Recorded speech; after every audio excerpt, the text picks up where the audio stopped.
जय कबीर नानक दादू का बापू का वाणी विश्राम। नव नव रूप पुराण पुरुष उन लीला धाम राम का नाम। जय कबीर नानक दादू का बापू का वाणी विश्राम। नव नव रूप पुराण पुरुष उन लीला धाम राम का नाम। दीप तारों के जला कर कौन नित करता दिवाली। चांद सूरज घूम किसकी आरती करते निराले। पवन पंखा जल रहा है गीत कोयल गा रही है। कौन है किसमें निरंतर जग विभूति समा रही है। ओम शुभमस्तु।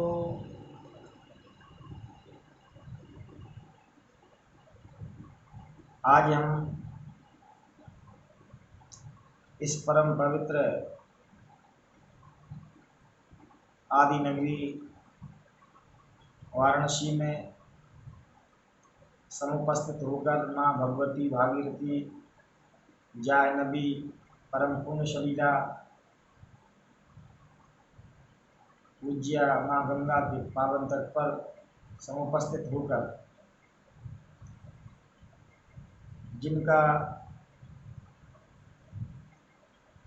नियम था, जिनकी भावना थी, जिनकी परम पवित्र धारणा थी, अहिंसा में इनका परम पवित्र व्रत था। त्याग, तपस्या, तितिक्षा, यम नियम, संयम, उपवास, प्रणिधान जिनके रोम रोम में बसा हुआ था। अयम निजा परोवेति गुणानाम लघुचेतसाम उदार चरित्राणाम तु वसुधैव कुटुम्बकम,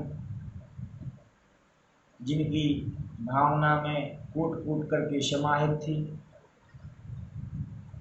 जो भारत में ही नहीं अपितु सारे विश्व में ऐसे पावन पवित्र रूप में जिनका नाम बड़े आदर पूर्वक लिया जाता है, वह है जिनका नाम ही महात्मा गांधी है। महात्मा पहले है, जिनका मूल नाम है वह गायब हो जाता है। महात्मा नाम शब्द सुनते साथ ही पूरे विश्व में एक नाम गुंजायमान हो जाता है, शब्दायमान हो जाता है। तो लगता है कि महात्मा गांधी का ही नाम लिया जा रहा है। महात्मा शब्द गांधी के लिए ही रूढ़ हो गया है। ऐसे नहीं बोलते कि रूढ़िवादी परंपरा है, लेकिन शब्दों का भी अपना इतिहास हुआ करता है। कभी कभी कोई शब्द का दुरुपयोग भी हो जाता है। बुरा शब्द अच्छा बन जाता है और आदर पूर्वक शब्द वो खराब बन जाता है। कभी कभी देश काल परिस्थिति के हिसाब से और नासमझी में वह शब्द रूढ़ होकर के और गाली के रूप में प्रयुक्त होने लगता है। उदाहरण के लिए आपने आए दिन मीडिया में, समाचार पत्रों में तथाकथित मीडिया वाले ऐसा कोई भी गलत कार्य होता है या अनाचार होता है या लुटा चोरी होती है या व्यभिचार होता है, उसके पकड़े जाने पर लोग बोलते हैं गोरख धंधा कर रहा था, 20 साल से गोरख धंधा में लगा हुआ था। किसी के पकड़े जाने पर यह शब्द, यह जुमला या मुहावरा बन गया। लेकिन बहुत ही दुख होता है जब लोग बोलते हैं कि गोरख धंधा 20 साल से चल रहा था या 5 साल से चल रहा था या 80 साल से चल रहा था। इस शब्द का कितना, ये शब्द गोरख धंधा ये महायोगी श्री गुरु गोरक्षनाथ जी के लिए प्रयुक्त हुआ है। मुझे दुख होता है कि उत्तर प्रदेश के सीएम पूज्य श्री योगी आदित्यनाथ जी महाराज के रहते हुए या माननीय मोदी जी के रहते हुए ये उत्तम उदात्त शब्द का जितना दुरुपयोग हो रहा है उसके पहले होता आया है, आज तक कोई इस पर रुकावट नहीं लगा पाया, रोक नहीं लगा पाया। ये गोरख धंधा मतलब कि साक्षात श्री गुरु गोरक्षनाथ जी के लिए गाली का है, गाली शब्द, गालियां दे दी हमने।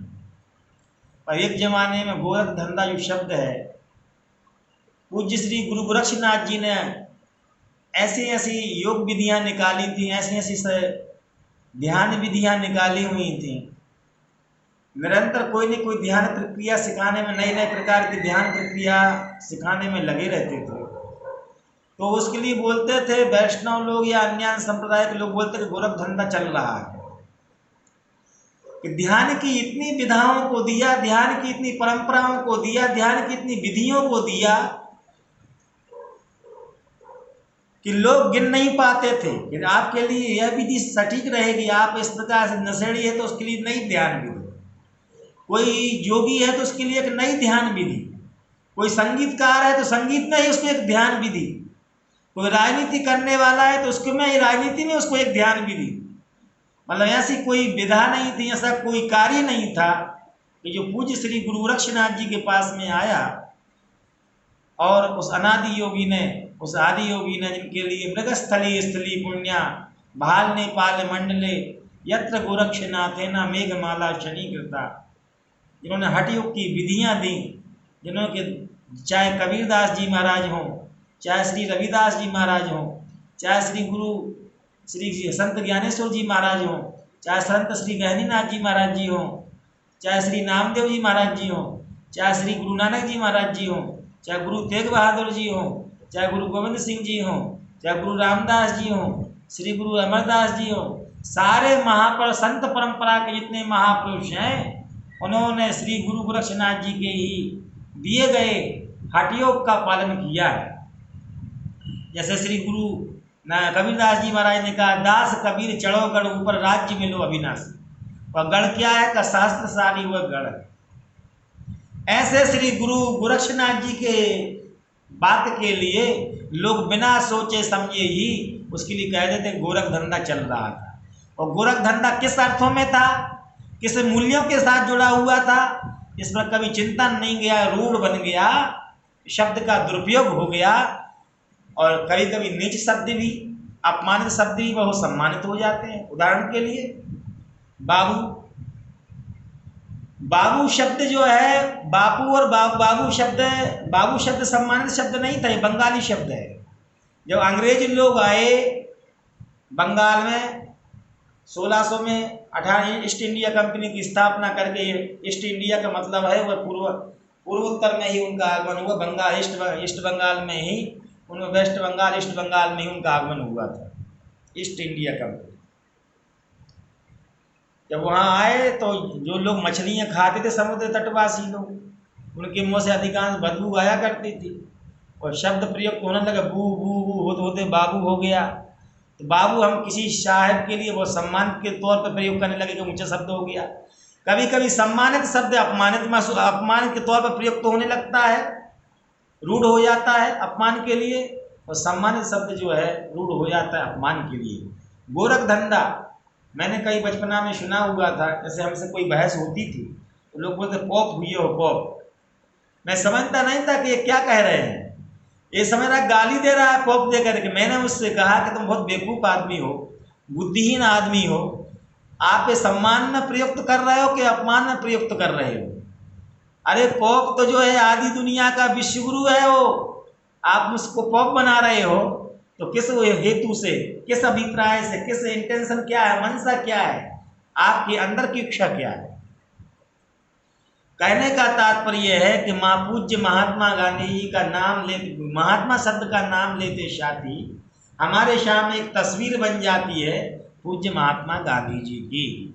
महात्मा शब्द नाम लेते साथ ही उनके पूर्ववर्ती महापुरुष की एक प्रति आकृति तैयार हो जाती, प्रतिबिंब तैयार हो जाता है। वह है पूज्य गौतम बुद्ध जी, अवतारी महापुरुष गौतम बुद्ध, महात्मा गौतम बुद्ध हमारे मुख से निकल पड़ता है। कहने का तात्पर्य है कि ऐसे पूज्य महापुरुष का अवतरण मतलब जन्म 2 अक्टूबर 1869 में पोरबंदर नामक गुजरात में सौराष्ट्र में जहाँ जो महापुरुषों की भूमि के नाम से ही दुनिया में विख्यात है सौराष्ट्र, गुजरात में भी सौराष्ट्र एक प्रदेश है। जिस प्रकार से उत्तर प्रदेश में पूर्वांचल है, पश्चिमांचल है, पूर्वांचल के 31 जिला आते हैं, आजमगढ़, बलिया, देवरिया, महाराजगढ़, पडरौना, कुशीनगर, बनारस, काशी, चंदौली, गाजीपुर, मछली शहर, जौनपुर से लेकर के प्रतापगढ़, बाराबंकी, अयोध्या, फैजाबाद, सुल्तानपुर, श्रावस्ती, बस्ती, उसी प्रकार से सौराष्ट्र के अंतर्गत भावनगर, जामनगर, सुरेंद्रनगर, पोरबंदर और राजकोट आदि 7-8 जिले आते हैं। उस जिले में पोरबंदर एक उस जमाने में स्टेट थी और जूनागढ़ स्टेट के अंतर्गत आया करता था। बाद में जडेजा लोगों का साम्राज्य हो गया। तो 2 अक्टूबर 1869 में ऐसे महात्मा गांधी का जन्म, मोहनदास करमचंद गांधी का जन्म पोरबंदर में हुआ, माता पुतली बाई। और ऐसे महान माता पूज्य महात्मा गांधी जी ने अपनी आत्मकथा में लिखा है सत्य के प्रयोग। जब मैंने होश संभाला तो हमारे पिताजी बाबूजी, पूज्य बापूजी जूनागढ़ स्टेट के महामंत्री थे, सचिव थे, लेखा जोखा देखा करते थे, दीवान थे। और उन्होंने लिखा है कि मेरे पूर्वज लोग हो सकता है कि पंसारी की दुकान किया करते हों, उसी से हम लोगों के लिए गांधी शब्द का प्रयोग होना हुआ सरनेम के रूप में। तो माता पुतली बाई, पिता करमचंद गांधी, मोटा गांधी। गांधी जी उन सब में छोटे थे और बचपना में माता पिता के संस्कार से, धार्मिक संस्कारों से संस्कारित किए गए।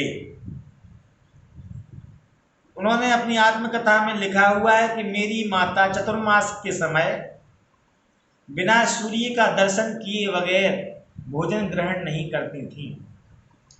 जब तक बरसात के समय में अधिकांश बादलों की ओट में सूर्य नारायण छिप जाते हैं तो मुझे बाहर में खड़ा होकर के प्रतीक्षा करनी पड़ती थी अम्मा को बताने के लिए कि देखो देखो माँ सूर्य निकल आया, पारायण कर लो, भोजन कर लो।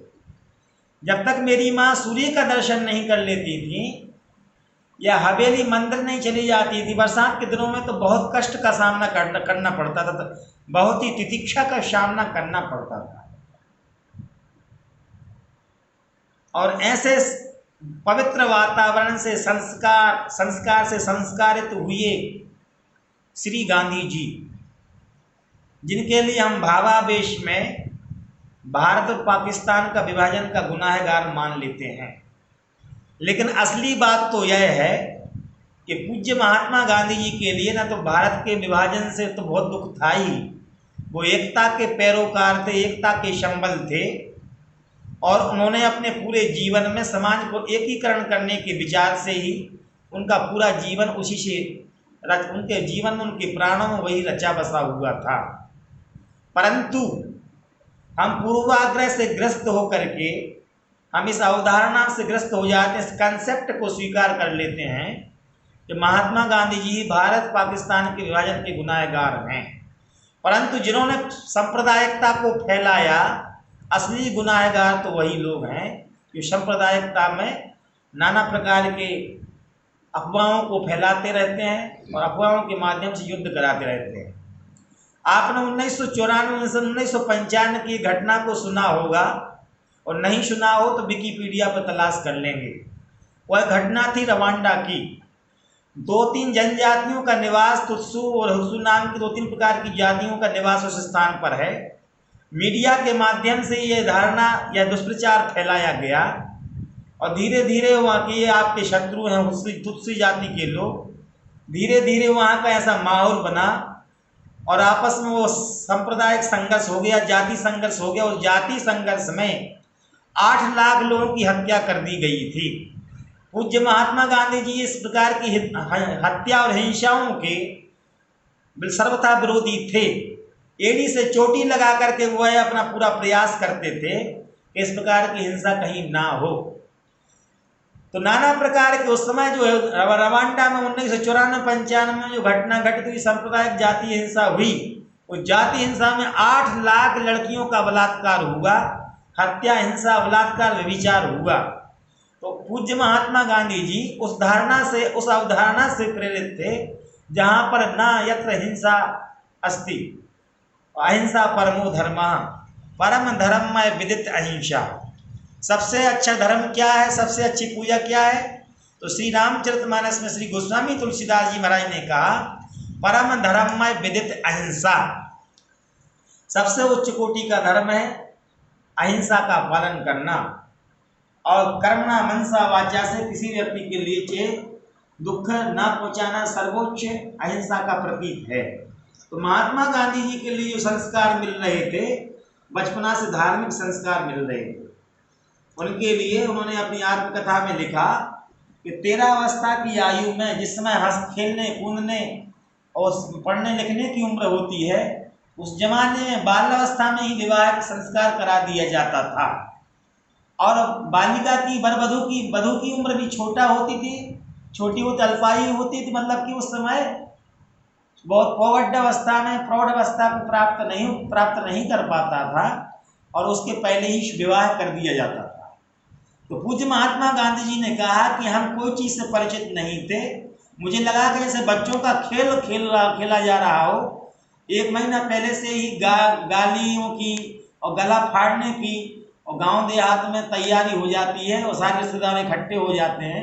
मुझे नहीं मालूम था कि ये मेरा विवाह हो रहा है कि बूढ़ियों का संस्कार कराया जा रहा है, जैसे छोटे छोटे पुतलियाँ बना दी जाती हैं, उनका विवाह कराया जा रहा हो और मुझे संसार में ढकेल दिया जाता है।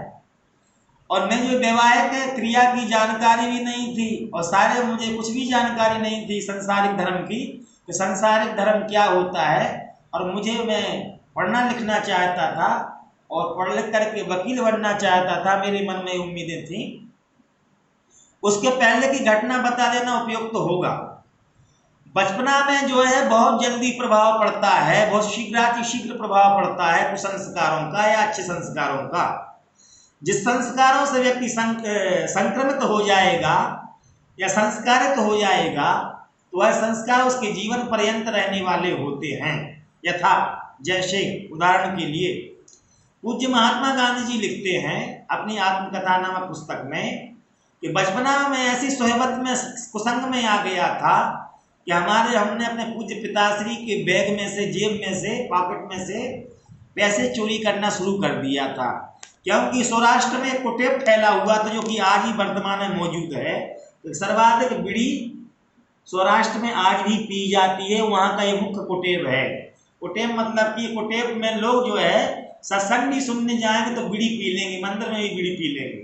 मतलब सबसे भयंकर बुराई सौराष्ट्र की यही है। उदारता परोपकारिता में भी सौराष्ट्र सबसे नंबर 1 है।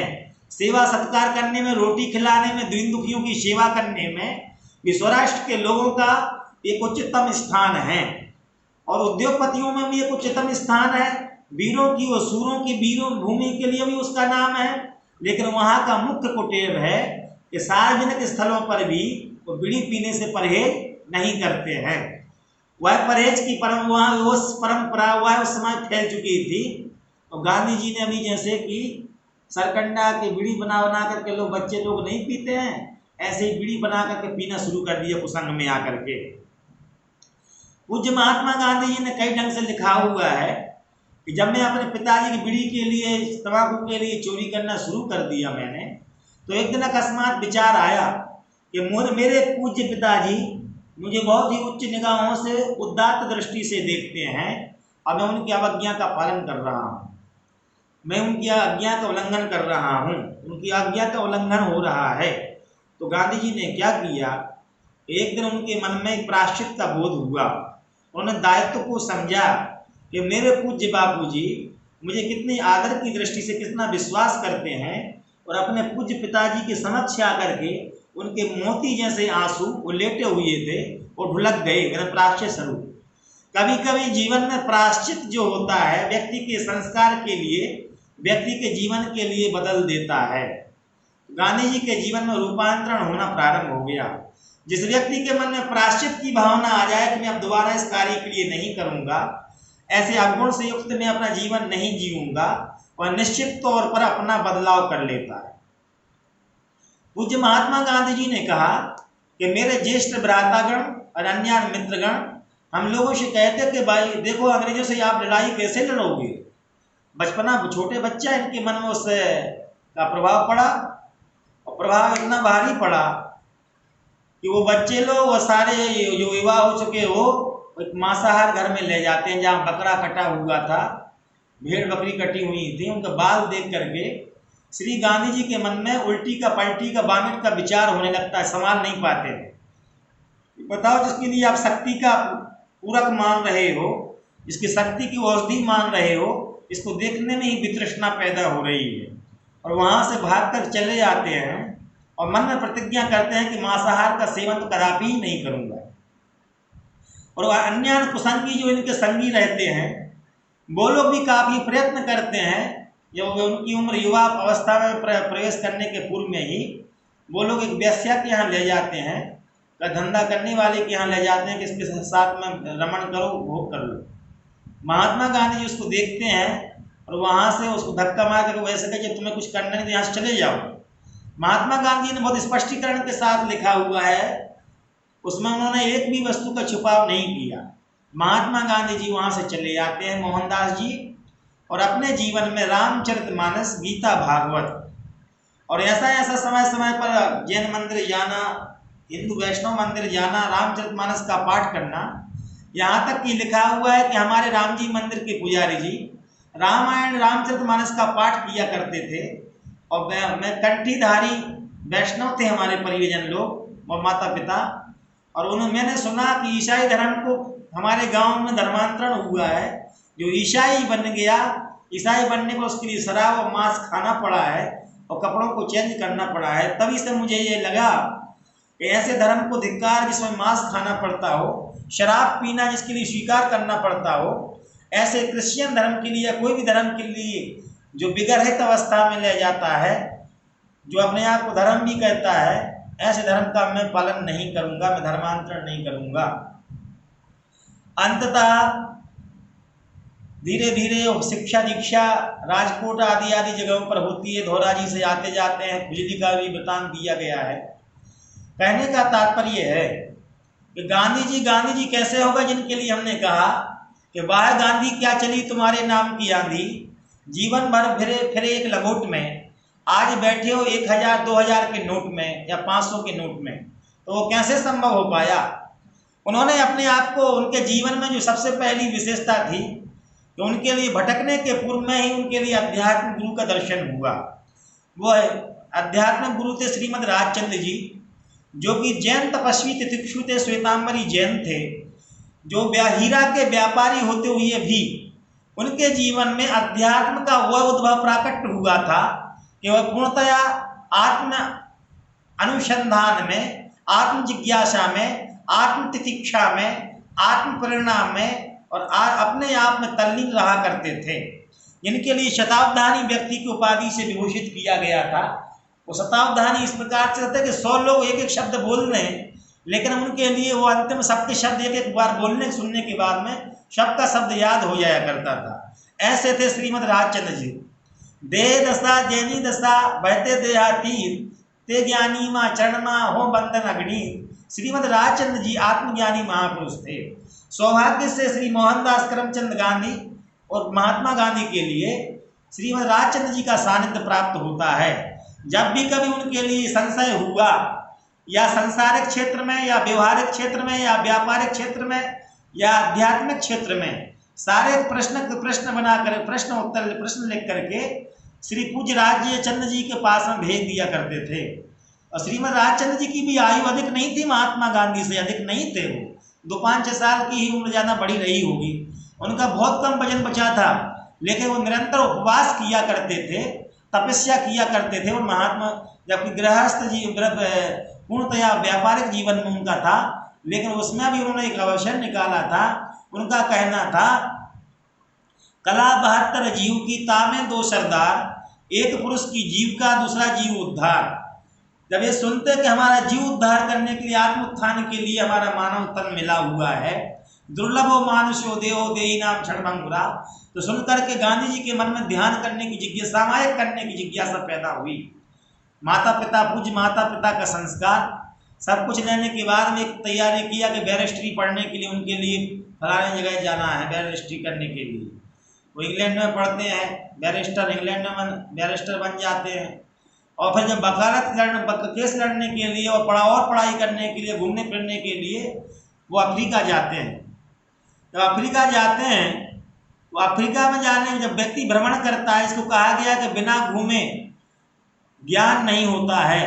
इसके लिए राहुल सांकृत्यायन जी ने कहा कि सैर कर दुनिया की गालिब, जिंदगानी फिर कहाँ, और जिंदगानी गर रही तो नौजवानी फिर कहाँ। उन्होंने अपने जीवन काल में जो प्रारंभिक अवस्था में उनको झटके नहीं लगते, चाहे वो जो है लोकेशन नाम की जगह थी, चाहे नेट्रियल नाम की जगह थी, जो कि साउथ अफ्रीका में जो जगह थी, डरबन आदि जगहों में, जो उनके लिए अंग्रेजों से काला गोरा का जो भेदभाव बढ़ता जाता है, उससे महात्मा गांधी जी के जीवन में क्रांति हो जाती है कि बताइए यहाँ पर कितना अपमानित किया जा रहा है काला रंग भेद की नीति के तहत, और महात्मा गांधी जी उस देश के लिए आज़ादी, मतलब अफ्रीका की आज़ादी के लिए संघर्ष करना शुरू कर देते हैं। तो कहने का तात्पर्य है, कहने का आशय है, कहने का संकेत है, मैं यह इंगित करना चाहता हूँ सांकेतिक भाषा में कि पूज्य महात्मा गांधी जी का जो संघर्ष था वह जो है साउथ अफ्रीका से प्रारंभ होता है, और हजारों हजार नेल्सन मंडेला जैसे लोगों के लिए वो प्रेरणा स्रोत बन जाते हैं, आदर्श पुरुष बन जाते हैं। और अंततः गांधी जी की आभिषेक, गांधी जी के द्वारा जो प्रेरणा दी गई थी, उन्होंने जो दीपक ज्योति जलाई हुई थी ज्ञान की, उस दिव्य आभा से मंडित एक बार अफ्रीका होता है, उसको आज़ादी प्राप्त होती है। आज इतना ही, कल दोबारा गांधी जी के ऊपर में सत्संग किया जाएगा।